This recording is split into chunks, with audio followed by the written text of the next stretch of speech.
Alright, and we're live. Welcome everyone, Tactical Lich here, and yeah, today we are going to check out some battle replays from one of CoolUmbrella's Friday Night Fight tournament.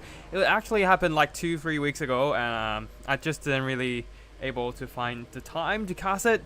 I was planning to cast it yesterday, but there's some real life stuff came up, and yeah, had to delay it once again. But yeah, just want to cast it during the weekend, which is when I usually do streams, and then weekdays I'll be uploading stuff on Monday, Wednesday, and Fridays again, and yeah, just keeping that schedule going. Anyways, without further ado, let's jump into the first replay, which is CoolUmbrella against Strat Games. We mainly receive replays from 2 players for this tournament.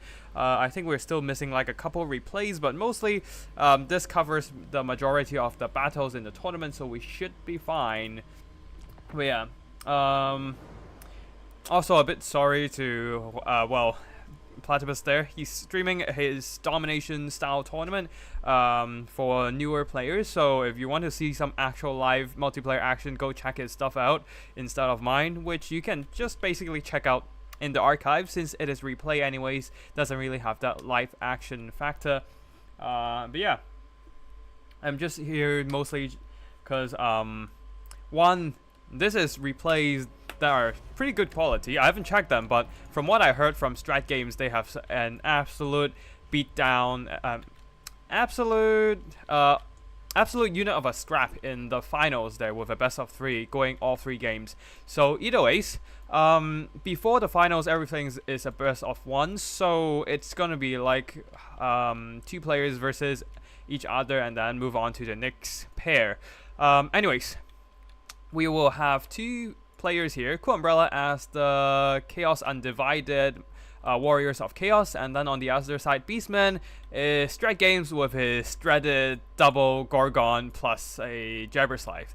It is a pretty busted build, honestly, but so far the rules committee isn't doing anything about it just yet. For the rest of the army, a line of Ungors, and then backed up by a bunch of Ungor Raiders and Senegals with throwing axes. On the other side, we have a line of Marauders, backed up by some Marauders with great weapons, and a line of Chaos Spawn for some additional mass. Plus, their high DPS should do great against pretty much most of the lightly armored Beastmen roster. On the flanks, there are Hellstriders with Hell Scourges, and then some Marauder horses with their Javelins. Now, the triple single entity monster squad is already running rampant around the Marauders line there, wrecking 1 unit. The Chaos Spawns are engaging, but then the Ungor Raiders at the back there, plus the throwing axes, are making short work of their absolute low armor. They're only 10 armor and will be taking maximum damage. Already down to half health within the first minute of engagement. And on the flanks, there's also a Demon Prince of Nurgle. Wait, you can take Demon Prince in the Warriors of Chaos? Can you? Anyways, there's not much too special here. Okay, there's some Hellstriders running into the Senegals, catching them. Some more Senegals are returning to support and should be doing some nice damage over the light armor of the Hellstriders. On the other side, Chaos Spawns are collapsing on the Ungors, but there's just nothing to deal with the Jabberslide and double Gorgon. The Great Brave Shaman of Wild also is there to cast Traderkins, of course the most cost-efficient OP spell in the entire Beastman roster. But I don't see a lot of Traderkins just yet. Perhaps the spell is on cooldown and we missed the first cast or 2. Anyways, Gorgons have been healing the entire time they're fighting and have taken minimal damage really. They are now running into another unit. Now, perhaps they're challenging the Demon Prince of Nurgle. No, it seems that they're trying to catch the Marauder Horsemen over there, while the Hellstriders with Hell Scourges will come in to intercept the Senegals. Yeah, things are looking pretty good for the Beastmen, honestly. All the mobility of the Warriors of Chaos are pretty much being worked down. There are still some Marauder horses on the side, but if the Ungor Raiders can get secured, they should be able to do some very good damage to the lightly armored horsemen. And on the far side, Hellstriders, another unit being picked off by the double Gorgon plus Jabber's Life. The single entity Goon squad is still, well, single entity Doom squad is still a tough nut to crack, especially when you don't have stuff like Final Transmutation. And on a Chaos roster where you don't really have any good static missiles. I mean, against Empire, things might be a bit different when you can just shoot them to pieces with artillery and gunpowder, but as the Warriors of Chaos, you don't really have that. The Marauder Horses can do some decent damage, but they're being pressured by the Santigors with throwing axes. Chaos Spawns are fighting, beating down the Great Brave Shaman, which is where the Jabber's Life and Double Gorgon should come in and intercept, but they're busy fighting some other Chaos Spawns on the side. A Traderkin draining away the health of the Chaos Spawns, and combined with the Gorgon beating down the Chaos Spawns, yeah, the spawns are not enjoying it at all, while the Great Brave Shaman will be bailed out by the multiple Santigor throwing axis cavalry. If we look at the balance of power, it is still pretty much in favor, dominantly in favor of the Beastmen. Sure, there is still the Demon Prince of Nurgle in disguise, capable of doing some healing and whatnot. Wait, can he do healing? Yeah, there's Fleshy Abundance, but against two Gorgons that have anti-large armor piercing and really good healing, yeah, this is rough. This is rough. Yeah, how does Beastman get healing on the big monster? Well, Gorgon has this ability called Strength from Flesh, which provide some passive healing when they're in melee. So they are getting healing, yes, but only for Gorgon. But even if it's only for Gorgon, because of how good healing is and how much health these Bloodbrute Behemoth has right now, they're getting a shit ton of healing over the course of battle, like 20 HP per second, as long as they're engaging in melee combat. And Chaos Spawns might be doing damage, but just not enough damage to burst down the Gorgon. They have 36 melee attack, but there's no anti-large bonus, so they're not really doing effective damage when they're attacking from the front, when the Gorgon still has like 34 melee defense baseline, while the Bloodbrute Behemoth has 43 melee defense baseline. And then they're charging up that Blood Greed, increasing that intensity of the the damage and attack buff isn't that great overall, but nonetheless, they have anti-large bonus, they have high melee attack, 83 melee attack on the Bloodbrute, who also have Frenzy. Yeah, the regular one doesn't have Frenzy, but the Bloodbrute has. So 83 melee attack, they can pretty much guarantee a hit on the Chaos Bones every time. And there are some tattered Marauder Horses are trying to whittle down the double Gorgon, but alas, I don't think there's enough ammo for that. I guess the Nurgle Prince can do some cycle charging, but they can only do so much for carrying. We'll go into fast forward here as the single entities are now fighting shoulder to shoulder, beating up whatever got sent in to try and fight them. The Marauder Horses are trying their best to chuck in javelins, but at this point, things are looking really, really rough. The balance of power is edging back towards the middle with some more javelins coming into the way, but the Gorgons are just not breaking, and the Chaos Spawns, they are unbreakable, sure, but they're also running out of health. And then when the two Gorgons are beating down that poor Nurgle Prince, things got a lot more shady. And yeah, once the Marauder Horses ran out of ammo, there's simply nothing to stop the Jabber's Life or the Double Gorgon, who are still healing, now back to half health, despite the most valiant attempt of the Marauders to work them down. Jabber's Life still on the verge of routing, but not quite routing. Let us just fast forward here as Daniel, the Nurgle variant of Daniel, is taking some final strikes on the from the Double Gorgon. Did some damage to the Jabber's Life, but still not able to rout him off. Army losses is hit, and at the 10-minute 36-second mark, Strike Games will be winning against CoolUmbrella. Now, I'm not playing all these games in order, so we might be mixing up the chronological order by a bit. This is actually one of the later games being played, and yeah, we'll be seeing more CoolUmbrella's action in this stream. Now, for the army performances, the Chaos Spawns actually did mostly alright. This one not quite so, but this one is the first one that got worked down by the Ungol, so not much damage, but the others got some pretty good damage overall, as they cost like, what, 1,000 gold? And then the Hellstriders didn't do much, but the Javelin, Marauder, Horsemen definitely tried their best to carry the game. But alas, unfortunately, just the double Gorgon has too much healing, even against Nurgle Demon Prince. On the other side, Beastmen, double Gorgon carried the game, no questions asked. The Jarrus Life jumping around the battlefield, the disruptive charge animation is just really annoying on this Beastman monster. For the rest of the army there, the Sentinels didn't do too much damage. Mostly earn back their value and then some more, but yeah, mostly it's just the Gorgon carrying the day. So yeah, we have some good damage overall from the Gorgon, but that's about it. Ungors did alright as well, but yeah, mostly just the damn Gorgons. I just hate them. Yeah, nothing personal against Strike Games, but damn, that's a really simple but effective build. But yeah, anyways, yeah. Gorgons regen health while in melee. Yep. Yeah. Hey Doomsday, haven't seen you in a while. Good to see you here. Hope you're having a good weekend, although it's almost approaching the end. Now, for this battle, we have CoolUmbrella against John FB. Both are very good players, and CoolUmbrella going for a Nurgle army versus the Lizardmen.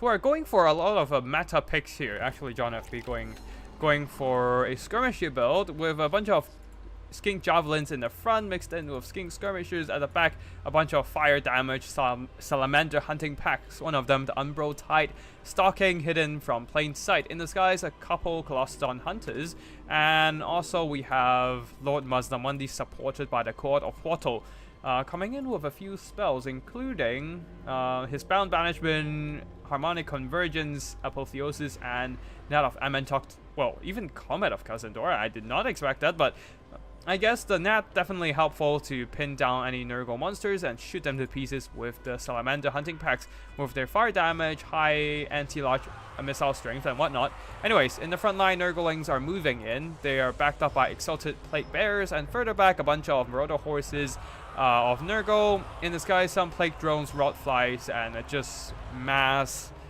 mobility trying to swarm the Lizardmen backline here, which the Lizardmen don't really have much to counter right now.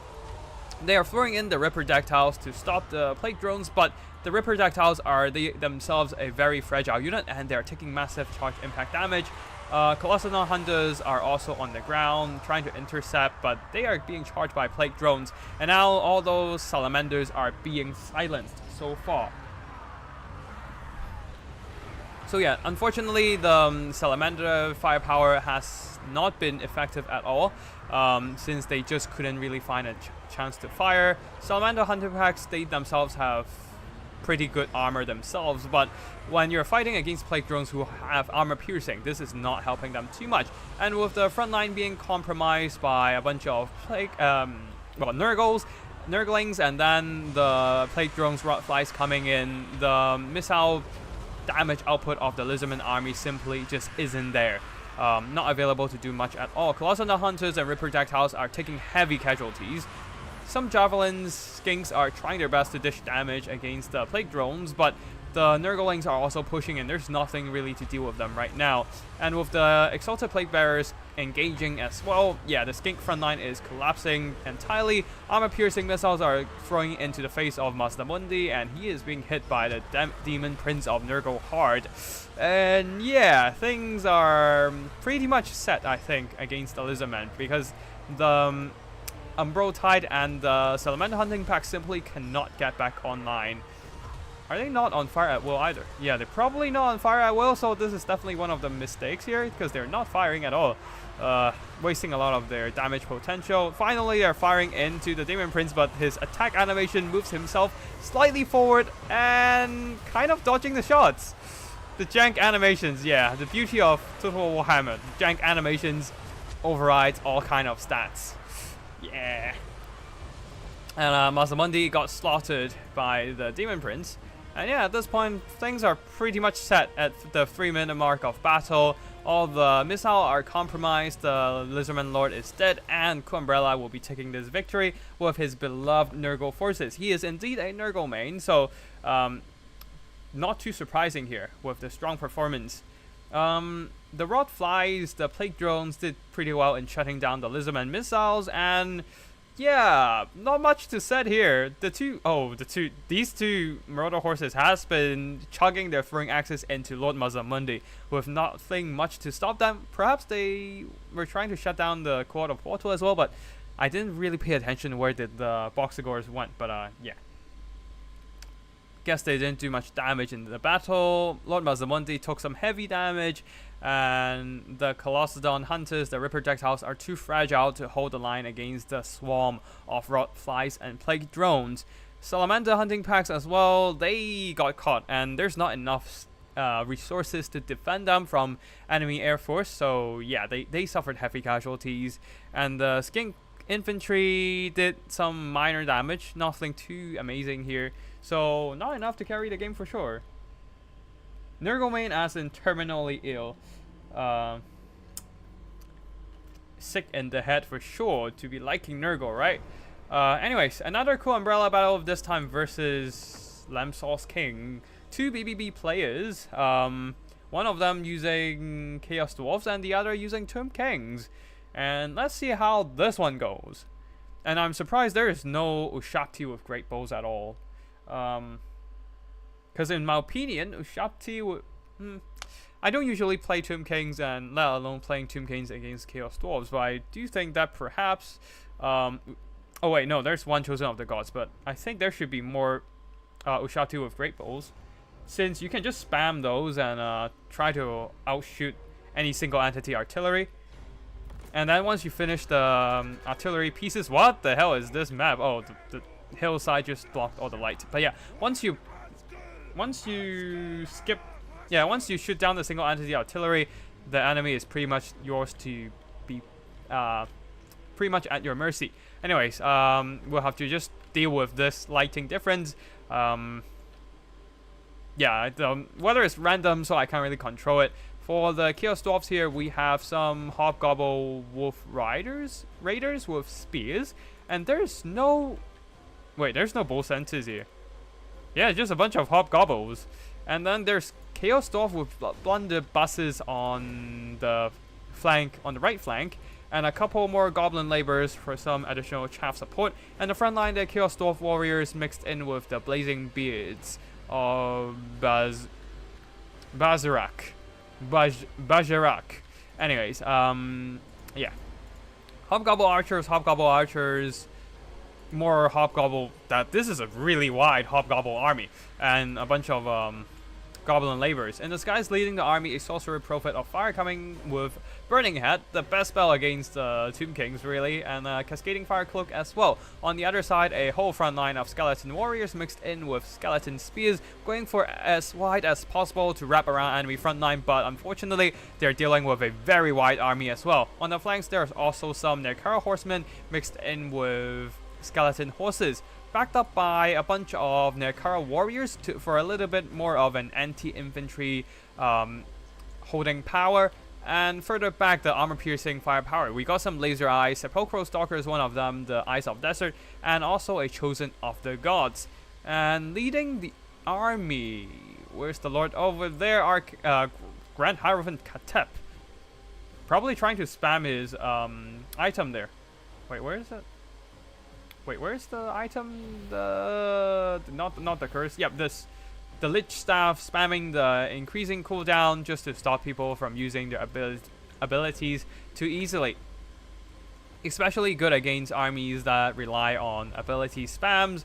But against Chaos Dwarves, I'm not sure if this is a good idea, because Chaos Dwarves are not that reliant on their abilities and magic, and mostly just using their Chaos Dwarf to grind through the infantry. The Blazing Bears already chugging those explosive charges into the skeletons, doing massive damage. Now they're shifting their shots onto some of the Nekara Warriors. Now even the Hobgobble Archers are raining shots onto the Nekara Warriors, who do not have the greatest armor and definitely no shields to help them mitigate any archery. So it seems that CoolUmbrella has counterpicked, predicted his opponent's army, and is enjoying quite an advantage over it. And of course, a Burning Hat staple stuff going down the line, roasting a bunch of skeletons. But Lamb Sauce King did a good dodge for one of the units. The other one just got shot up by, well, Blunderbuss's Hobgobble archers with their fire arrows and whatnot. And there's actually no monsters, no war machines for the laser eyes to deal with. And they're just kind of like taking shots from all the archery. On the flanks there, we see some skeleton horses trying to wrap around the enemy formations and compromise the missiles and whatnot. On the other side as well, just trying to push as far as possible. But the Hobgobble Wolf Raiders are holding for now, and especially with the Sorcerer Prophet of Fire support on his. That's not a Baal Taurus. That's I actually forgot the name of the mount. Yeah, this is not a Baal Taurus. But yeah, it's just fighting among a bunch of skeleton horses, doing some pretty good damage. One of the Hobgobbles is routed, but the skeletons are taking heavy casualties. The skeleton infantry are pushing forward, trying to compromise the backline there. Even the Sepulchral Stalkers are being moved forward, just hoping to shut down as much missiles as possible. Even if Sharpty Summon is being dropped in, but the Chaos Dwarf front line is mostly untouched. They have some pretty good sturdy infantry forces, and skeletons are certainly no match against the Chaos Dwarf warriors. Although, of course, Goblin Laborers are definitely not immune to fear and terror and just got routed early. Burning Hand going down the line this time on some Necro Warriors. If it curves into the right direction, perhaps it can do more damage, but, you know, Burning Hand always has a mine of its own, so it just kind of went through the middle of two units and not doing much instead. On the far side, Blazing Beards are getting shot up, but they are fighting well, killing 150 skeletons, and more are coming in. Anyways, the Laser Eyes are now turning their eyes on to the Sorcerer Prophet of Fire, but they are being compromised by Hobgobbles. Sure, the skeletons are here to support them, but the firepower will be silenced for now. Tomb Kings are earning a... Tomb Kings are losing in terms of balance of power because there's just so much... Chaos Dwarf forces. The missiles have been retained, and they are now able to just dish out maximum pain against all kinds of lightly armored skeleton units or just constructs with decently large hitbox, where the arrows can easily find their mark. The Laser Eyes are still shooting at the Sorcerer Prophet of Fire, but it's not like they have any better units to shoot at, while Katab is on the side there, not doing much other than constantly spamming the Lich Staff. But unfortunately for him, the Sorcerer Prophet of Fire really doesn't rely on the abilities and spells of himself right here, because Burning Hand, they're good at clearing skeleton chaff, but equally as good are heavily armored Chaos Dwarf warriors with decent enough stats and heavy armor to mitigate damage. Anyways, the Sorcerer Prophet of Fire is backing off, and we can pretty much see that the Tomb Kings are... most of their army is gone, leaving only some of the missile units on the field, and there's not enough units or resource to protect them from any harassment of enemy units, forcing them to charge into melee against the Hobgobble archers. Wait, no, they're backing off for some reason. Oh, they're trying to rout off the Chaos Dwarf warriors, but alas, the Chaos Dwarf warriors do have quite a bit of a sturdy leadership and are not easy to rout, and all the time they spend running are means that they are taking more shots from the Hobgobble archers. Even the blunderbusses are now aiming down the line. Although a Root Sandstorm comes in straight into the middle of a blocky Chaos Dwarf formation, doing some pretty nice damage. Though being a vortex, a moving vortex, it is quite unpredictable and actually moved out of the damaging zone of the Chaos Dwarf blunderbusses and did minimal damage in the end. But yeah, with that, all the Tomb King's construct are being overwhelmed by chaff and blunderbusses, and also fire arrows. So in the end, not quite able to carry this game despite still having plenty of ammo left. You can see that in the end, it's literally just these 3 units and some skeleton horses left. Most of the Tomb King's army was compromised, and the Laser Eyes wasn't able to do much in this battle. Well, for the rest of the army here, Skeleton, the Necro Warriors did minimal damage because of a nice counter pick from CoolUmbrella here, using the fire arrows to simply shoot down all these light infantry. As for the Skeleton Horsemen and the Spears and the Warriors, not much damage either. Burning Hand, truly the bane of Tomb Kings. Katab did some damage with the Root Sandstorm, but again, not enough was done to turn the tables. Chaos Dwarves, the Blazing Beards not doing much damage but clear out a lot of chaff. Same goes for the other Chaos Dwarf Warriors as well, doing some very good kill count. While the Blunderbusses not doing much. Personally, I don't like using Blunderbusses in multiplayer because of how short their range are. Like, they have the same line of sight issues as other gunpowder units, but at least the other gunpowders can actually stand further away to shoot at a safer distance. But blunderbusses, sure, they're heavily armored, they have decent enough melee stats, but yeah, they're just too easily compromised by enemy infantry, anything really. So I don't really like them. But the rest of the army carried their own weight, especially these hobgoblin fire archers. Did some pretty solid damage against all the Tomb King's monsters, Nekara warriors, and chaff. As for the Lord, did some okay damage, but not too much. Not too much. Anyways, next battle, we shall go into, this time no longer CoolUmbrella, as we are showcasing Fat Kid at Recess versus Big JP from the RTK clan. It is a Vampire Counts versus Dark Elf battle. It's gonna be a heck of a grind, but the meta for the Dark Elves these days are just to spam Black Ark Corsairs who can shoot down Vargheists, shoot down Crypt Horrors, and shoot Skeletons if they absolutely have to. And they have enough armor to fight through chaff as well. And the rest of the army, a couple Cheese Runner Chariots, 2 Cold One Knights, and of course a Soul Stealer Dark Sorceress, and another front line of Black Ark Corsairs mixed in with a single Bleak Sword on the flank and a bunch of Witch Elves at the back.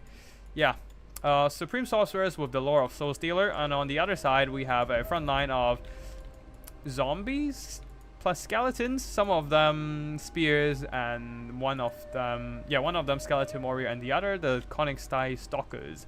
Yeah, zombies, just a lot of chaff. And on the flanks there are some Black Knights, one with lances and barding, the other does not. The lances and barding one has more charge bonus, but the regular one has bonus versus infantry and just better melee sustain melee stats. And also there's a Claw of Nagash. I don't know if this is the greatest idea here, because they are just, the Claw of Nagash and other Mortis engine are just prime target for enemy missiles. They don't have the most armor, they have a large hitbox, meaning that they're really easy to get shot. And yeah, anyways, some nice dodging coming in from, wait, who versus who again? Yeah, anyways, I remember one is Big JP, but who's the other one? Shit. Anyways, the Vampire player has some really nice dodging with Vargheists, although in the end seems to still caught a bunch of crossbow bolts in the face, while the Dark Elf player, Big JP here, will be doing some kiting, jumping down with the Supreme Sorceress as well. The Cold One Knights should be able to beat back the Black Knights no problem with their armor piercing and anti-large damage. Oh wait, Lamsauce King, okay. Yeah, this is Lamsauce King. Oh. Okay, anyways, a little bit of Flock of Doom already going down. Oh, this is not the Blood Dragon or anything. A Von Karstein Vampire Lord. This is interesting. Storm of the Night coming in with the slow and damage to aerial units can be nice against the Soul Stealer Dark Sorceress. But yeah, there's just a lot of numbers right now for the Dark Elves to cut through, and it seems that Lamsauce King. Oh wait, no. Wait, this is not Lamsauce King as the Vampire Counts player. But anyways, I just saw him talking about Stalkers, and I was like, Konigstein Stalkers? No, it's the Sepulchral Stalkers from the previous battle. Anyways, the Storm of the Night is dropped onto the Supreme Sorceress here, pinning her on the ground, kind of slowing her down for sure, but that's not doing too much damage, especially when Opal Amulet is mitigating most of that damage. The Black Ark Corsairs are still firing into the chaff, but the chaff are taking it with their face, just tanking it pretty nice, and the Bleak Swords are beaten back so far. But a massive Soul Stealer going down on all these Vampire units, but more importantly, the Von Karstein Vampire Lord get hit, and healing back up the Supreme Sorceress. Just fine for the Dark Elves right now. But yeah, it seems that the Vampire Counts decided to bring their own direct damage magic using the Flock of Doom to slowly but surely drain away the health of all those Black Ark Corsairs, which he can't really effectively deal with just skeleton infantry line. Anyways, Vargheists are rushing into combat, but they need to be careful because they're jumping into Witch Elves, which means they might just get caught on the ground here and dragged down to their death. So far, the Rampage is not triggering yet, but it is just a matter of time as soon as the Vargheists accumulate enough damage. While the other Vargheists on the other side taking some invocation healing, but overall still getting showered by crossbow bolts, and things are not looking great for the Vampire Count.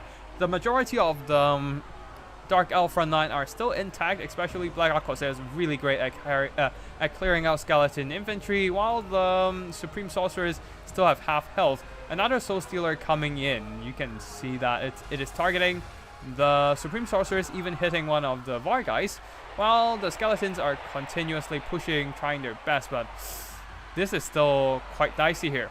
The Call of Nagash charging into the Witch Elves, but it is presenting itself as a prime target for all kinds of missiles right here. A very nice job from the Vampire Count player of dodging, but that micro can only be kept up for so long unless you're a micro god like, I don't know, Hanadin's, Alfredino, Aerocrustic, that sort, Falcon as well. But alas, once the Claw of Nagash slowed down with all those janky animation, it took massive damage. Down to, oh, look at the health going down. It is still walking in a straight line, but which means a lot of shots are hitting as they're predicting the right position of the Claw of Nagash, and the Claw of Nagash just went from 100 to 0 in a matter of, what, 30 seconds? With that, balance of power is heavily in the favor of the Dark Elves there. There's still a lot of kiting potential left on the Black Ark Corsairs as they shoot and scoot, and there's no stopping here. Whatever skeleton units, cavalry monsters that tries to get close, they will get welcomed with a wave of crossbow bolts to the face. And yeah, that hurts. That hurts a lot. I mean, they just really want that one particular Vargheist to die. All of those units aim at that one model. We want it to die for sure. But yeah, anyways, they just aim at. I mean, the aiming algorithm forces units to target the closest unit model to their unit. So yeah, it is just the aiming algorithm being finicky as usual. But yeah, the claw just freaking melted, as Bavret said. And yeah, all these skeletons are just not dealing with the Black Ark Corsairs at all. Now 180 kills on the for these Black Ark Corsairs, a last-ditch attempt for the Vampire Counts to finish off the Supreme Sorcerers, but a Soul Stealer here will be denying them from that and drain away more health from the Vargheists.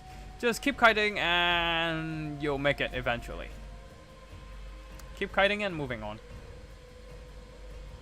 Just yeah, too much focus fire there. This is actually the most common way for Dark Elves to play against the Vampire Counts now, because everything the Vampire Counts have are slow or lightly armored. So the Black Ark Corsairs, which is a decent enough melee unit and also a very good skirmishing unit because of their fighting power, can basically hold their own even against the push of Vargheists and Vampire Counts cavalry, as long as there's something else to buffer for them, and in this case the Koa Knights and also occasionally the Supreme Sorceress dropping in. The Scourge Runner Chariots did some pretty good damage as well, earning back their own value, but really mostly it's just the Black Ark Corsairs carrying heavily, retaining a lot of their fighting power because they just don't get caught in melee by any of the skeleton infantry, and dishing out a lot of damage in return, crushing the Vampire Counts in terms of balance of power, while the rest of the army here, all those Black Ark Corsairs, holding back the horde of skeleton infantry here. Witch Elves also did well, but unfortunately they are a lot more glass cannony with their low armor, while the Black Ark Corsairs have high armor to mitigate enemy damage. So Witch Elves died, but the Black Ark Corsairs survived. On the other side, Vampire Counts, Claw of Nagash, definitely a bad choice here with so much missiles available from the Dark Elves. The Black Ark Corsairs, Dark Shards, the Cheese Runner Chariots, even occasionally Bolt Throwers, but then against Vampire Counts, nobody really brings artillery, unless they absolutely have to, but so yeah. things are... Oh yeah, Fat Kid at recess. Forgot he was playing as the vampire counts, but yeah. Things were really rough for the counts for this battle for sure. Even the Black Knights had the potential of catching the Black Corsairs, but with the Cold Knights stopping them, yeah, things look really grim as soon as the Black Knights started dying from the anti-large armor piercing. The infantry wise, they are skeletons and zombies, so honestly, didn't do much other than getting shot in the face and catching crossbow bolts for the remaining of the army. Now, we'll be going to check out 5 replays from Gentle Red, because he is actually one of the finalists of this whole tournament. But yeah, let's go from the first battle here, which is Gentle Red versus Be'lakor, with Empire versus the Ogre Kingdoms. And the Ogre Kingdoms not actually bringing a build that I would... Yeah, this is not a build I would bring against the Empire, but let's see what happens here. As the Empire is bringing an Arch-Lector. I haven't seen this guy in a while. A relatively cheap but also very cost-efficient buff bot character. He has a lot of good supporting abilities when combined with the live mage. Can help mitigate a lot of incoming damage. The battle prayers are just really solid stuff. Just that they're not the most meta pick because, well, Boris and Karl Franz are much better fighters, and there are sources of terror with their Griffin and Deathclaw. So the Arch-Lector, despite the supporting capabilities, are less versatile because they can't duel as well as, like, they can't act as a dueling.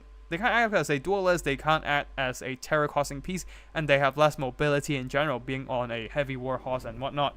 However, they do come with damage resistance buff in the form of the Grand Shield of Faith. And then there we have also the Grand Hammer of Sigma, providing additional melee attack.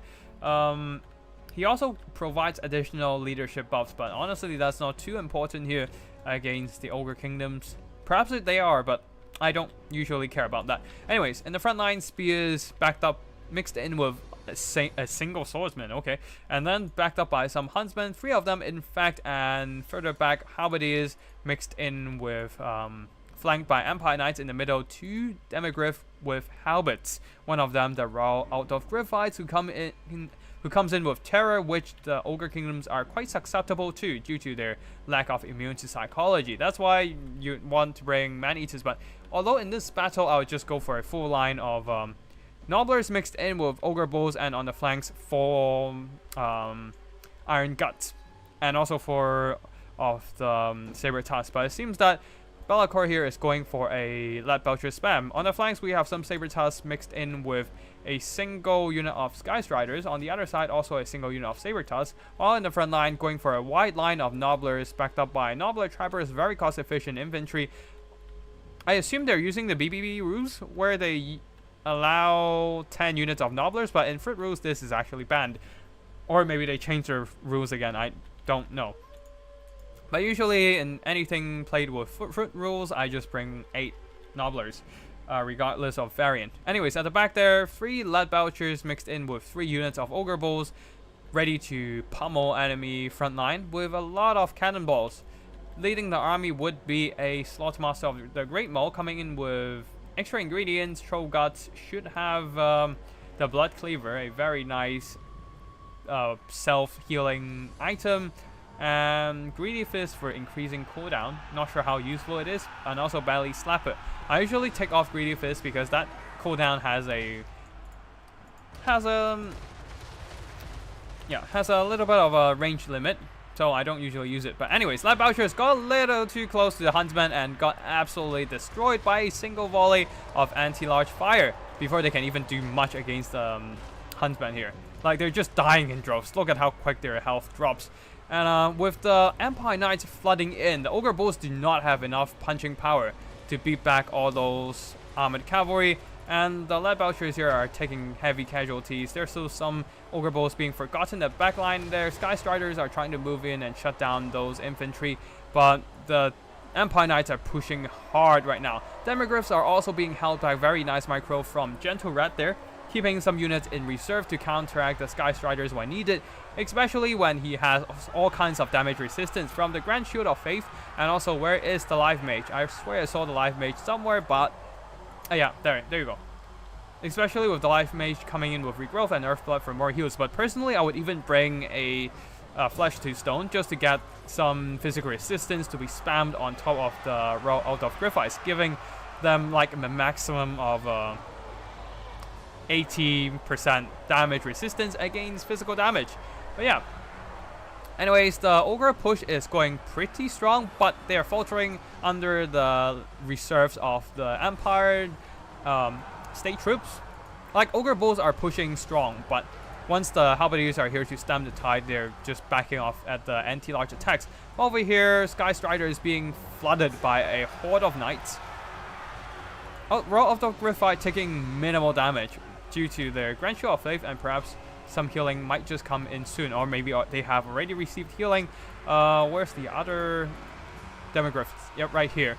They should start pushing the Lead Belchers, perhaps, as the Sky Striders are already terrified by the presence of the Aura of the Griffiths, taking massive damage in the process, as well as the Raw of the Griffiths have been buffed up by the Grand Shield of Faith with that melee attack increase. Now with the Lead Belchers compromised, one unit of Lead Belchers being shut down, the others needs to start shooting at the Raw of the Griffiths, but another Earthblood is going on top of them. This time is a Regrowth, actually.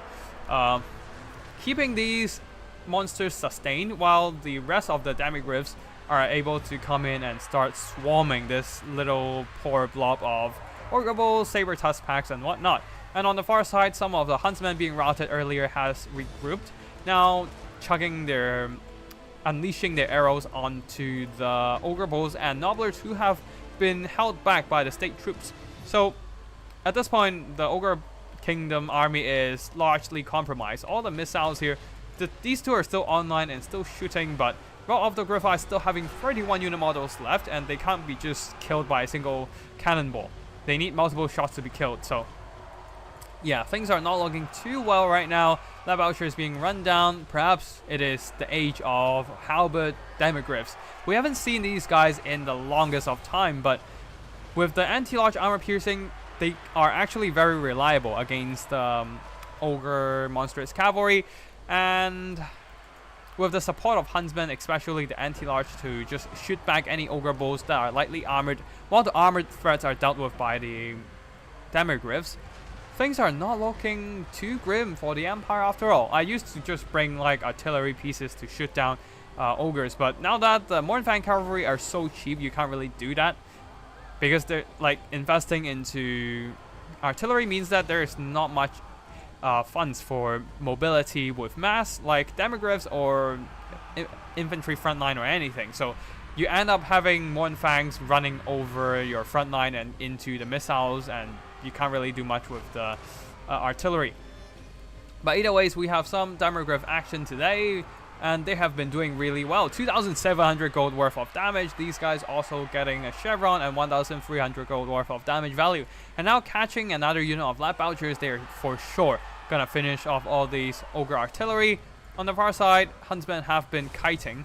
They're just shooting and scooting. The Nobbler Trappers are trying to catch them, but the Huntsmen are pretty fast themselves. 36 speed means that they have enough to just keep the distance between them and the Nobbler Trappers. While over here, the Demogryphs will be running down the last of the Ogre Lead Belchers. And yeah, that should be the end of the game. Earning back their own value here, even getting some buffs from the Grand Shield of Faith from the Archlector. Now that the Slothmaster is being surrounded, the Troll Guts is not gonna save him against all the armor-piercing attacks. Yeah, and that shall be the end of the first game of Gentle Red. So army performances, the Raw of the Griffiths, 2,800 gold worth of damage value. The regular Demogryph of Halberds also 2,300 gold worth of damage value. The Knights didn't do too much here because they, even with their armor, they're still quite susceptible to the armor-piercing fire of Lead Belchers by the Sky Striders, armor-piercing attacks, and the high weapon strength of the Ogre Bull charge can still do some, not the greatest, but okay damage to them, I guess. Anyways, at the back there, the Huntsmen did very well, earning back their costs, while the Halberdiers and State Troops took a lot of damage, but all they need to do is just to hold back the enemy advance, delay the enemy, acting kind of like a speed bump to buy enough time for the missiles, the Huntsmen, and the mobility, the Demigryph Knights with halberds, to do the damage to the Ogre Kingdom's key units. While the Ogres here, with only Nobblers and Ogre Bulls, there's actually little to stop the Lead Belchers here.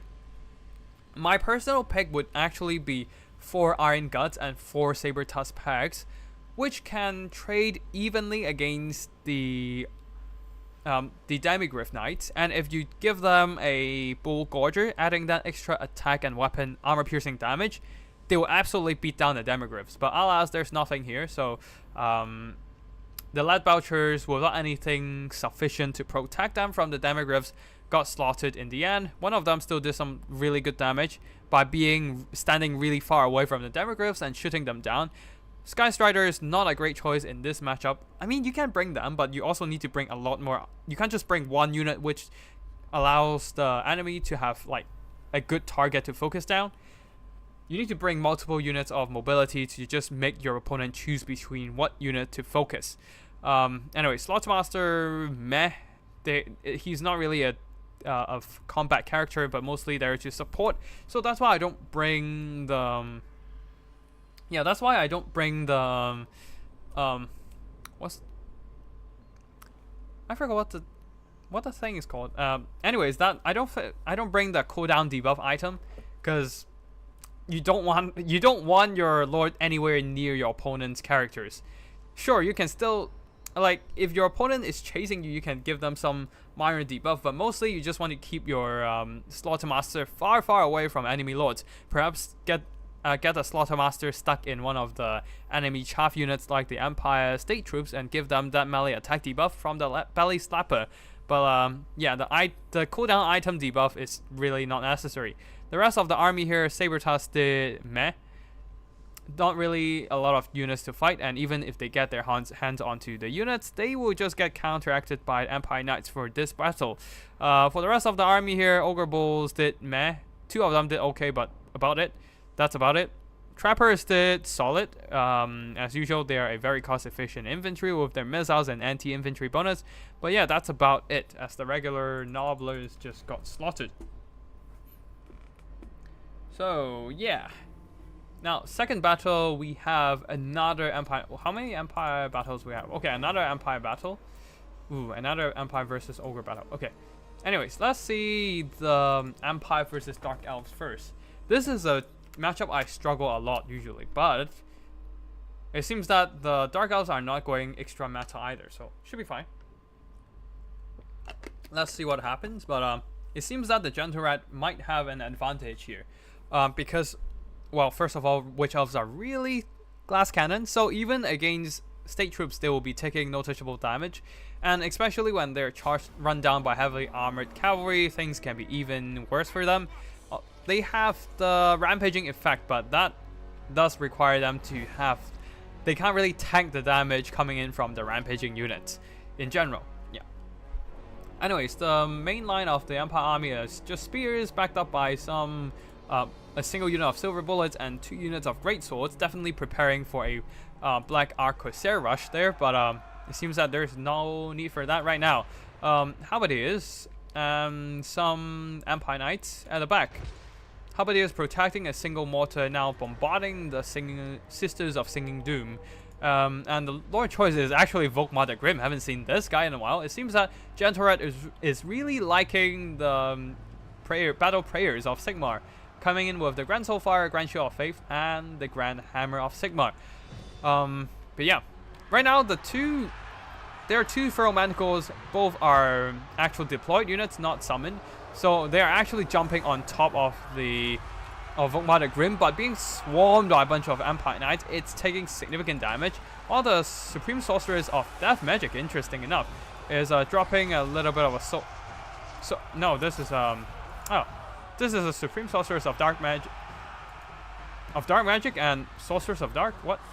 Oh, okay, I see what he's doing now. Okay, so Saber's Magnum is actually getting a Sorceress of Dark coming in with only Power of Darkness to drain herself out for extra Winds of Magic and also an additional mobility piece, while the Witch Elves will be running down the Empire front line. Their state troops will be trying to hold back, especially with the armor of the Great Swords. They can hold just fine. While the Supreme Sorceress of Dark Magic is just jumping onto the Silver Bullets, slaughtering them. And this is kind of like an optimized build, a min-maxing build from Saber's Magnum.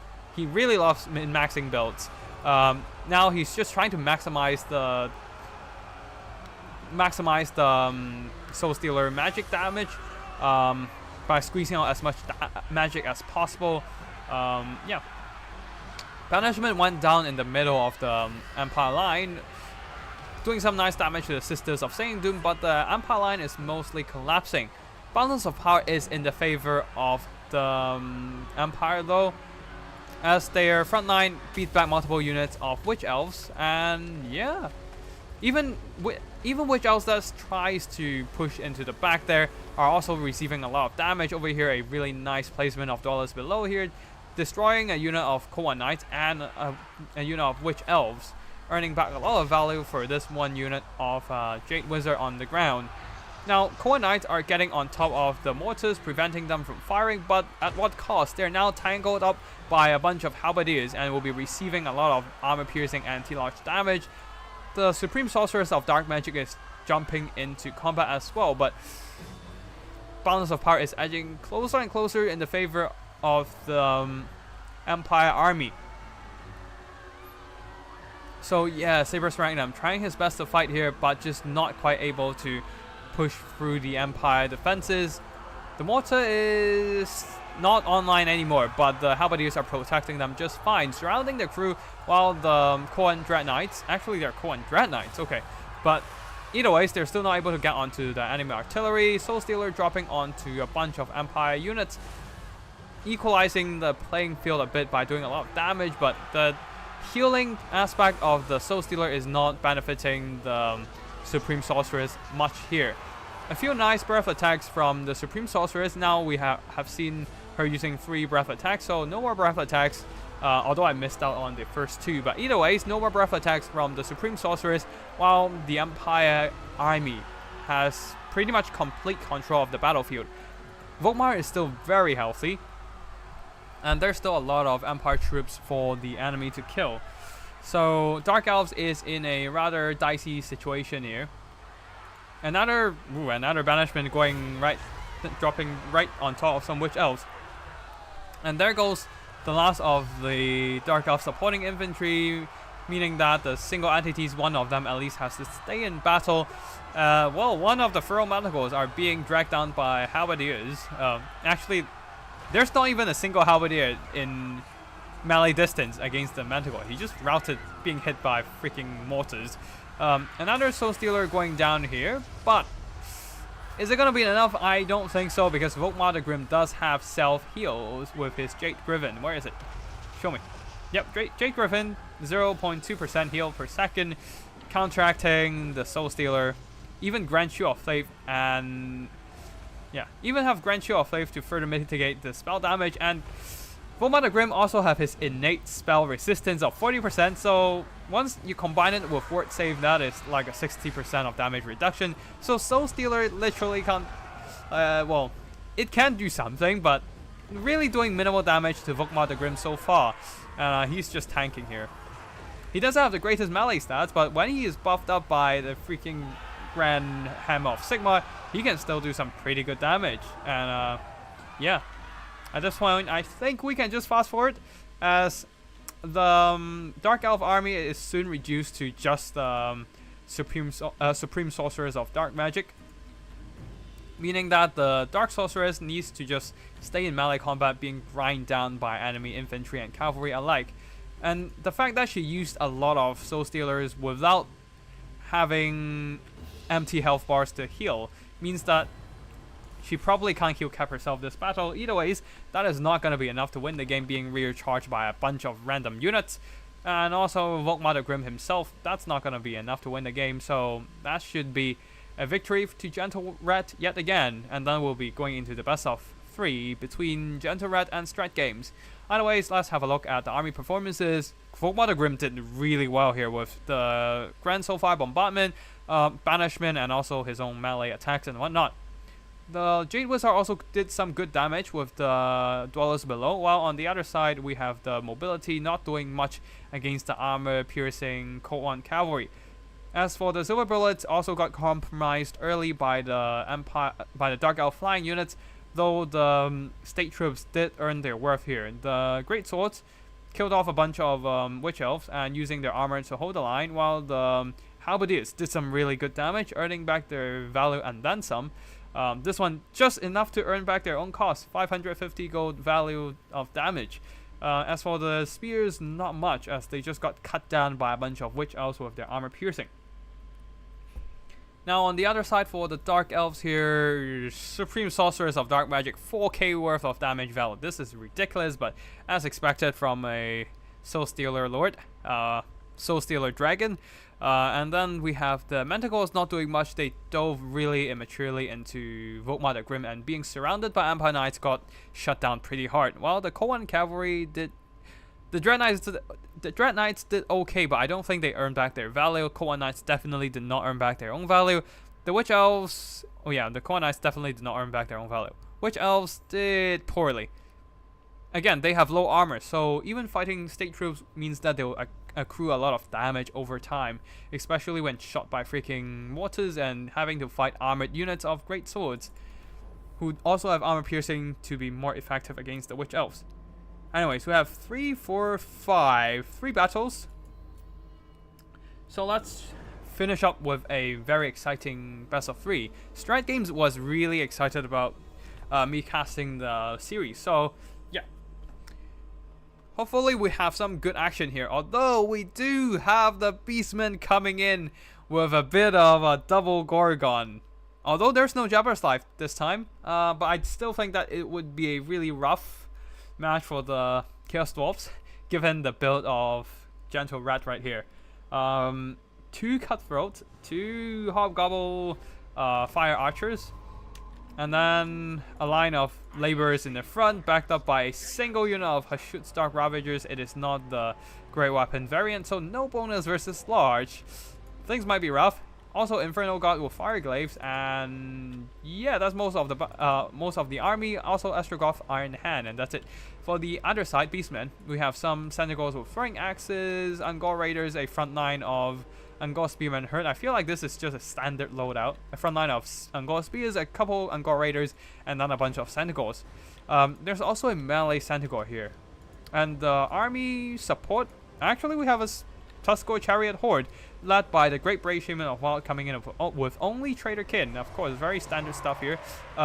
Infernal Iron Swan. Oh, I did miss out the elite infantry of the Chaos Dwarfs here. Infernal Iron Swan, one of them, the Immortals, providing some really solid melee power. But on the flanks here, the Hobgoblins are compromised by a wave of Sentinels doing some really good charge damage. And then the front line of Goblin Laborers are simply trampled by the 8 chariots here. Now they are slamming into the Hobgoblins, moving on to the Hobgoblin Archers. Ooh, this is painful. While the other Hobgoblin Archers are compromised by another unit of Sentinels with Throwing Axes. This is the beauty of Skirmish Calf. If you have to, you can just use them as regular melee calf to disrupt enemy infantry, especially missile units and artillery. They are also quick enough to just hit and run. But anyways, Hashut's Dark Ravagers are coming in. What the hell was that damage? Estrogoth is on steroids right now. What the hell? Oh, Black Hammer of Hashut is giving him a lot of good... Okay, Black Hammer of Hashut giving... Did he use any Flaming Weakness? Yeah, just Black Hammer of Hashut giving plus 20% of flammable effect. And then Traderkin is dealing damage to him. But he is just slamming this poor Great Brave Shaman here with his 720 weapon strength. See, nerf Astrogoth, please. I know he has a power armor, but he shouldn't be doing like what, 1k worth of damage, of weapon damage. Like if he adds the if he adds Cascading Fire Cloak on himself, he can get his weapon strength to like almost 1,000 at that point. But anyways, the Chaos Dwarf front line is mostly compromised by a horde of by a horde of beastmen, especially the single entity monsters here. Now the double Gorgon will be cycle charging, but one of them has taken significant damage from either missiles or the Dark Ravagers, while the Sentinels are trying their best to just skirmish. Although they have taken a lot of damage, not sure from what, but perhaps from some of these Hobgoblin Archers and whatnot, and maybe the Hashut's Dark Ravagers as well. But anyways, the chariots are cycle charging, and there's really not much to stop them right now. What the hell is this? Congo lining?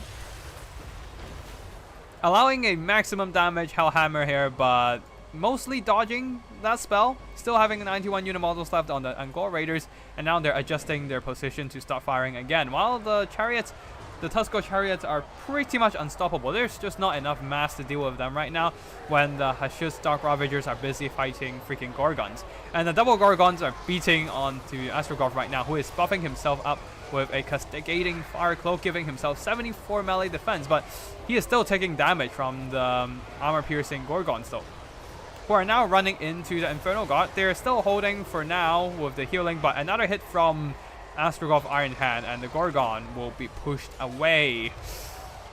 Okay, things are actually looking dicey for the Beastmen now, despite a strong presence of Gorgon. One of them is completely shut down, shattered, not coming back. And the Chaos Dwarf still have some really strong, really sturdy infantry backbone with the Inferno Iron Sworn.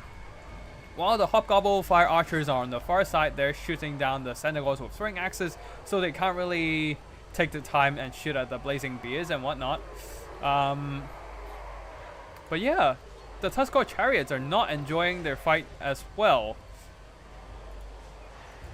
For some reason. Wait, like, how do you route this one? You have like, what, 3/4 of health left? Okay, never mind. Anyways, Sentinels compromising Hobgoblin Archers, while Sentinels with throwing axes will be cycle charging some tattered Hobgoblins. Gorgon is avoiding combat for now, buying some time for the Sentinels with throwing axes to continue their throwing axe chugging, while the Tuskar chariots, one of them has wait, where's the other one? One of them routed. Yeah, the other one is still routed. 3-1 leadership finally regrouped, while the other one here is overwhelmed by Inferno Iron Sworn. Yes, sure, some Angkor Spears are supporting them, but they're also fighting some armor-piercing Inferno Gods, overwhelmed by a lot of much stronger enemy here. The fear as well playing into weakening the leadership of the Tuskar chariots.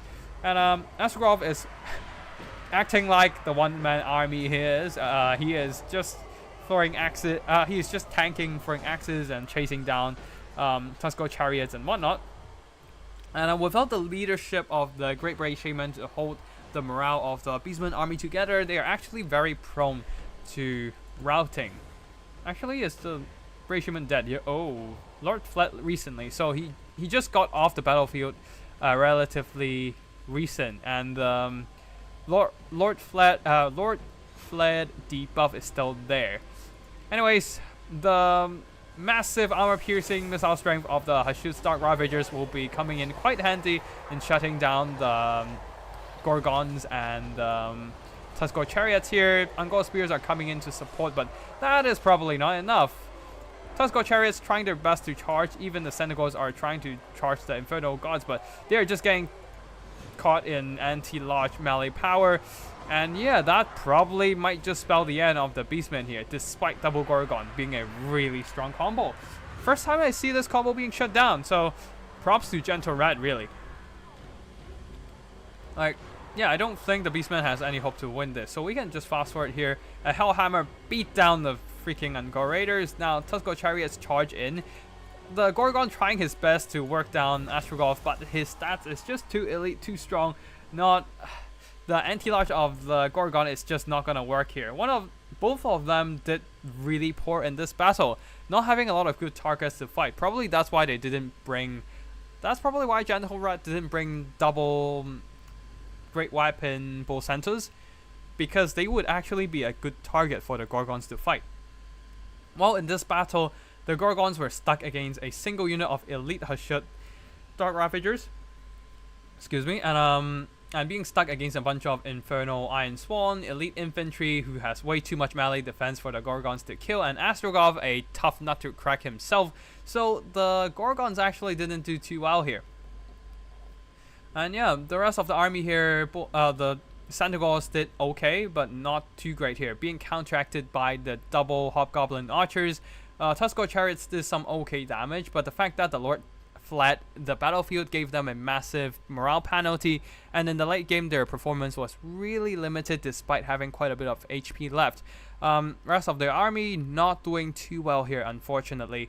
So victory belongs to Gentle Rat, doing really well. With the Hashus Dark Ravagers 2,000 gold worth of damage value, the infantry also holding firm against the horde of beastmen. Fireglaves did a lot of damage. That is some brutal damage. I definitely missed out on them shooting, but definitely they have been shooting at some of the Gorgon and Tuscarora Chariots for sure. So 2,400 gold, that is insane. I do think that they're better than a Blunderbuss by a lot in terms of damage output. Not because they have better burst damage, in fact the Blunderbuss still has the best burst damage, but because they are accurate. It's not like a Blunderbuss shot that scatters into 3 projectiles, and they also have just good range. So they are a little bit versatile, acting as a mid-long range fire support, while Blunderbuss can only act as a very short range fire support. The rest of the army here, Hobgoblins did okay damage against the Centaurs with throwing axes. Sneaky Gits, these Gits got ran down by the Tuscarora Chariot, so not much to say about them. Goblin Laborers will be laborers, so not much either. Wait, the Immortals didn't have a single casualty? Maybe a couple unit models died, and the difference is so small you can't even see it on the screen. But yeah, Astrogov, of course, a powerhouse of a melee unit, really annoying to kill. And now we are going into the 4th battle here with the same Empire build versus the Ogre Kingdoms, this time emphasizing more on that melee rush potential. Gentle Rat, same build, 3 Huntsmen, 2 Demigraph with Halberds, one of them the raw out of Griffites, 2 Empire Knights, 2 Halberdiers, 2 Swords, and 5 Spears, 2 of them without shields, and also the Archlector leading the army. Ogre Kingdoms, 2 Mournfang Cavalry. These guys are actually good in a lot of matchups now because they're a cost-efficient, aggressive, high-mass, armor-piercing, anti-lodge cavalry. Just a lot of good traits in general. And then for the rest of the army, 2 Lead Belchers, a whole line of Ogre Bulls and dual weapon Ogre Bulls. This is the great thing about Ogres, is that their monstrous infantry is very cost efficient. Once they get into melee, they can just pummel even spear units.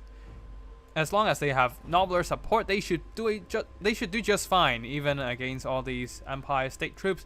And then cost efficient 5 units of Nobbler Trappers, a couple regular Nobblers, and some Saber Tusks in the forest as well. Yep, 2 Saber Tusks and 2 Light Belchers leading the army. A Slaughtermaster of Great Maul coming in with only Troll Guts and only Troll Guts. No more items, no additional abilities.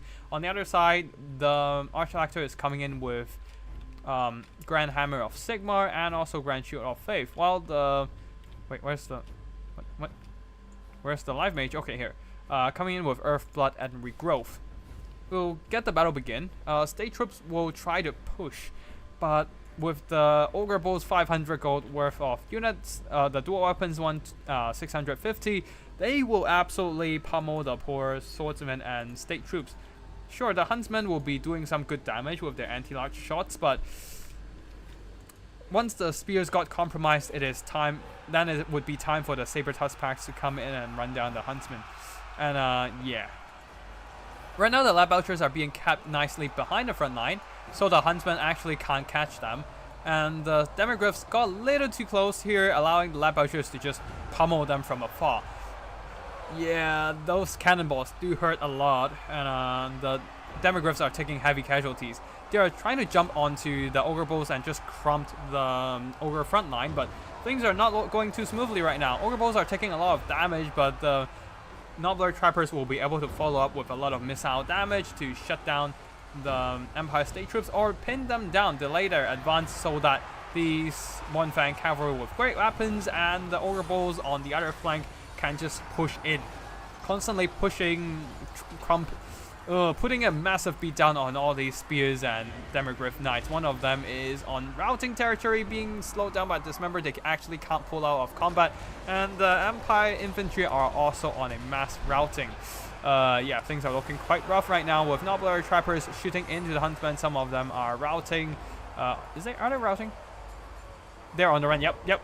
There they go. Like, Empire simply doesn't have the mass and armor piercing to stop the One-Fang Cavalry. They can bring out Demogryphs, but there are ways to deal with Demogryphs. Let's put it that way. And yeah, at this point, I think the Empire defenses are pretty much done for. A very strong push from the One-Fang Cavalry right now.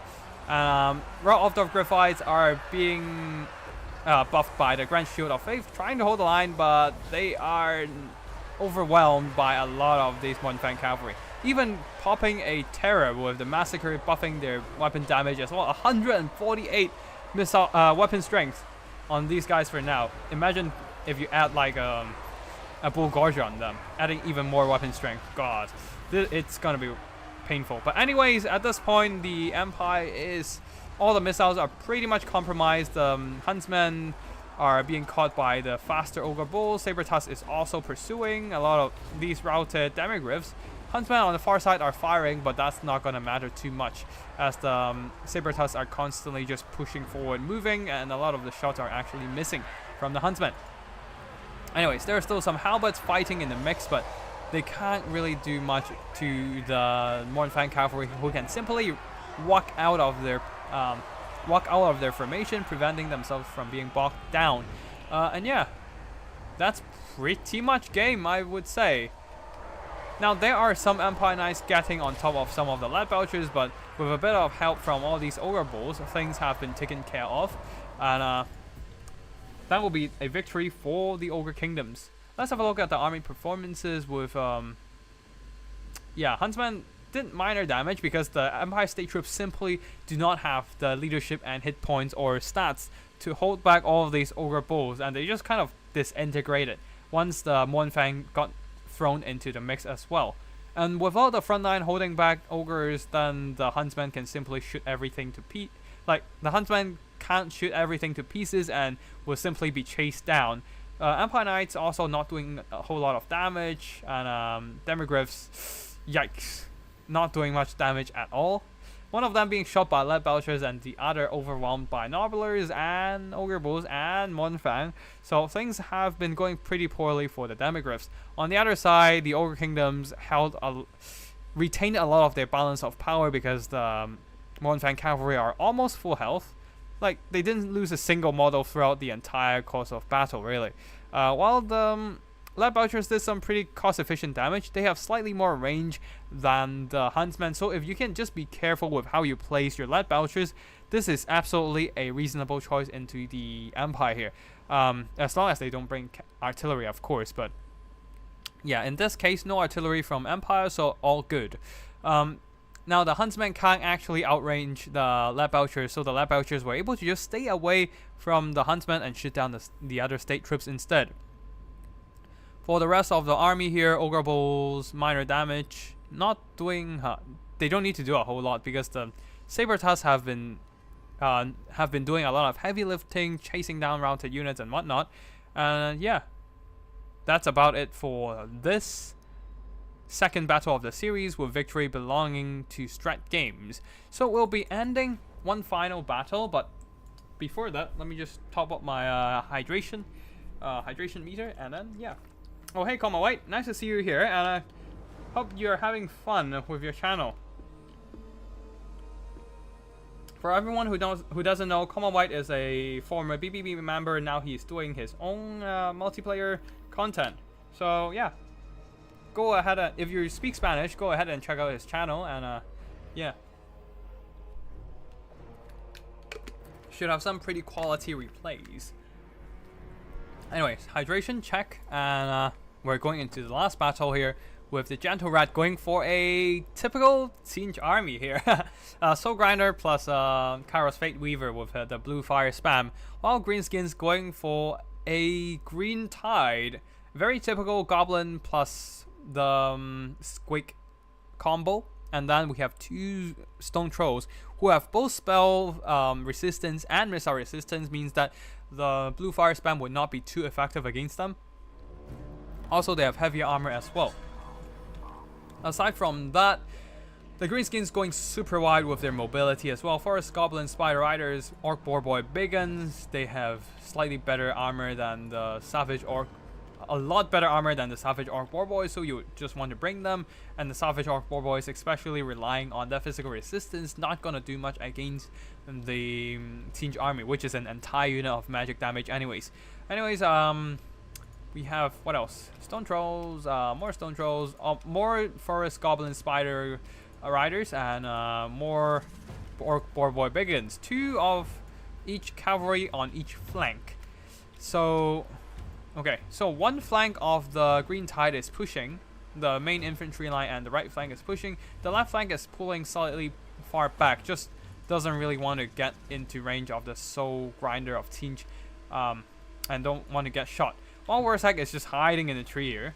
He is hidden, so nobody can really see him, which is very good, because as soon as Warsack gets spotted, the Soul Grinder and Kairos will be spamming blue fire and blue fire artillery on the Soul Grinder and like shoot him to death. So yeah, the Warsack is just hiding behind trees and probably not gonna get out of the tree line at all for the entirety of battle.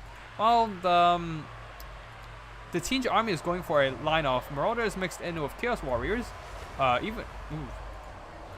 Anyways, let's finish the army build first. 2 Chaos Warriors, 3 Chaos Warriors with halberds, and a single Flamers of Siege. Soul Grinder, Kairos Fate Weaver, and that's it. No mobility at all. Just trying to box with the Chosen of Siege. 1 unit of Chosen of Siege. Trying to box with all these halberds infantry to outgrind the Greenskin army. Also, Warsack will be spamming some of his spells into the mix here. Not really trying to do damage, but his Brain Burster was seen over here at the blob earlier on top of some Chaos Warriors, but like it's not gonna do a lot of damage. But the most important thing is, of course, Bonewood Staff. Of course, most of you would probably already know, but yeah, just thought I should highlight that. Plus 12 melee attack and 20% charge bonus whenever he casts spells for 17 seconds. Very valuable to the Greenskin push here, especially when stacked up with a Wa. Anyways, the front line of the Greenskins are pushing just fine. All the Marauders are getting wrecked by a combination of anti-infantry Skirk Herds and the Chaffy Goblins. Now, it is pretty much down to the Chaos Warriors holding the line. Flamers are shooting, doing some nice damage to the Broken Tusk mob. And these Greenskin Cavalry are just being held back, not doing anything, and being shot to pieces. How much damage value? 0 damage value so far. Finally, they're being activated now, trying to overwhelm the Chaos Warriors of Siege with halberds here, and they're doing a pretty good job on that with so many freaking Orc Boar Boy Bacons into a single blob. Imagine blue fire down the line here. It would kill so many Orc Boar Boy Bacons, but Kairos isn't exactly in the position to do that, while Warsack has been spotted and he'll become the victim of constant blue fire spam. Now, the far back here, the Flamers are still not compromised, still firing, so something needs to be done about them. Another Brain Burster on top of the Chosen of Siege, just working down their shields. And Warsack already falling victim to the blue fire of Siege here. It is just a matter of time before he gets completely sniped out. Of course, Warsack would not be sniped out by a melee snipe, since Kairos with his piss poor melee stats can't really do much in melee. He does have a bird model, but then the Orc Boar Boy Bigans might just be able to pin him down. Anyways, why are the Flamers still firing? Strat, you gotta shoot him down. I mean, you gotta shut them down. Anyways, a little bit of Gaze of Mork bursting at the Kairos shields, but only doing some minor chip damage and not doing a whole lot. While the blue fire is knocking Warsack down and doing a lot of good damage against him. So it all comes down to whether Warsack can spam out enough spells to work down the Chosens of Teen right now. And with 58 attack on even the regular Spider Gobble, 56 attack on regular Gobbles, this might just be able to happen as the Wa and the Bonewood Staff has coincided. And wait, what the hell? This I'm loving this. 136 melee attack on the Stone Trolls. What the hell is this? And 150 weapon strength. Melee defense up to 56. So the Stone Trolls now have enough stats to tank damage from Chosen of Teen with helmets, while they themselves 136 melee attack. 24 melee attack from the Fist of Gork, another 24 from Wa, and another 40 from AoE Go. Everything is so juiced up in this blob. Even the Stone Trolls without Fist of Gork has 112 melee attack. This is ridiculous, and I'm loving it. I'm all about buff stackings, and this is absolutely buff stacking. What the freaking hell? Might just show this in a short on my channel. Thanks Red Games for bringing this beautiful stat buffs, but they're just not quite enough to kill off these Chosen here with 59 melee defense and not a lot of melee contact from the Stone Trolls right here. Also a absolutely massive Teen Army ability here, blasting away at everything they can see. Another Brain Burster doing some probably more friendly fire on the Gobbles than on the Chosens of Teen, but either ways, damage is damage. So you know, especially when there's a Bonewood Staff in the fray. But yeah, another blue fire, this one completely hitting Wurzak, and over time Wurzak is surely being worked down. He is returning the favor with a little bit of a Gaze of Mork, boosting the damage of all of these green skin units. Balance of power is still that even, and it still can be anyone's game. Wurzak might just hasn't used up any of. Okay, he's used Effigy of the Git once, but there's not a lot of other chances for him to use it right now. Like, he can use it on, I guess, Kairos, but then the shield would just recover and it would just be useless. And that, again, Wurzak getting super low right now. His leadership faltering. Just a drop from Kairos would be enough to rout him, and that is exactly what he's doing, jumping on top of Wurzak, trying to finish him off. Although, in the middle fight here, the Chosen are being slowly worked down. They need to finish him as soon as possible because, well, Kairos still has his regrowth in the back pocket. Balance of power is in the favor of the Teen Army right now, as Wurzak is being finished off and a lot of green skin units having taken massive attrition damage over the course of battle. They are slowly being worked down, but sure, the Gears of Fate will be pinning down one of the Orc Boy Biggins, but there's still a unit of Stone Trolls here slamming into the Chosen of Teen. It seems that they're actually taking more damage than they're dealing, unfortunately. There's no chaff units to just absorb hits for them, but the Stone Trolls still have a little bit of regeneration, so they might just be able to live through this. Especially the Chosen are faltering. The leadership are dropping lower and lower, but it seems that the Stone Trolls are getting terrified by this Soul Grinder right there. Kairos is also jumping into the fight, and things are looking quite grim for the green skins indeed. More and more Teen units have returned, but the Soul Grinder is crumbling right now, fading back into the Immaterium. This might be one hope for the green skins to win this. They're throwing everything they've got into this fight here. And the Chosens have been dealt with. They are routed. The Chaos Warriors are fighting, but they do not have armor piercing or anti-large, and the Soul Grinder is actually fading away slowly but steadily. Eventually, yep, he's just gonna fade out of reality. But the problem is that the Stone Trolls are routing across the board. There's no Wurzak here to keep them in the fight. Also, he is about to just rout off the white line, and as soon as he gets off the white line, there will be a massive leadership penalty to the entirety of the Greenskin army. Sure, it will wear off in a certain amount. Oh no, Wurzak actually died, but I guess for the short term of things, Wurzak dying is better than Wurzak routing off the map, because the Lord Fled from Battle debuff is actually bigger than the Lord Dead debuff. It's just that Lord Dead debuff is a permanent thing, while the Lord Flee from Battle debuff is a temporary thing. But anyways, it seems that the Greenskins is actually being finished off. There are some Stone Trolls recovering their leadership on the far side, but the Orc Boy Biggins are just not there to stop Kairos' push. And yeah, Kairos will just chase off these stone trolls all the way to the other side of the battlefield, making sure they will never ever come back. There are still some forest gobbles on the far side here, running down enemy units. 1 unit of stone troll. It is literally just stone troll, gobbles, and oh no, okay, army losses. I was hoping for a final showdown between the stone trolls and Kairos Fate Weaver, but well, army losses got in the way, which makes sense since the stone trolls doesn't have the toughest leadership overall. And they did some good damage, don't get me wrong, just that their leadership was not good enough to be a late game carry unit. And Warhammer unfortunately definitely take a lot of damage without the blue fires, and I do think that Warhammer might not be a good pick in this matchup solely because of the blue fire.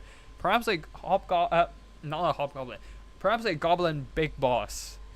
Night goblin big boss with the tormentor sword and whatnot would be a better one, just for a little bit more of a control over your battlefield. The Orc Boar Biggins did some good damage overall, but being stuck on a bunch of halberds, elite halberds even, yeah, they just have a good they just did not have a good time overall. For the rest of the army here, the Goblin Spiderizers didn't do much. The Squigs did really well. They're just so cost efficient these days when they're combined with the Goblin Infantry, getting some pretty good damage overall, and unfortunately just not able to carry the game. Perhaps a Foot of Gork would be a better choice in this matchup, where you can just stomp the Chosen out of existence, as the Chosen here definitely carried this game hard. 2,600 gold worth of damage value. The two Halberd Warriors, one of them did really well, but the other not so much. And the Flamers, they actually didn't do much damage overall. They did weaken a lot of the Orc Boar Biggins, especially the Broken Tusk mob for a lot, but just not able to carry this game, because they don't need to carry this game. Kairos will. Kairos and the blue fire spam. 2,000, almost 2,800 gold worth of damage value. So Grinder died, but he doesn't matter. It's all about Kairos and the Chosen here, and the Halberd Warriors. The rest of the front line did their job, so not a lot of damage value, but I mean, they're just there to hold the line anyways, for the Halberds to do the thing. So yeah, that's it for today's battle. GG to both players. A very, very nice game, especially the third game.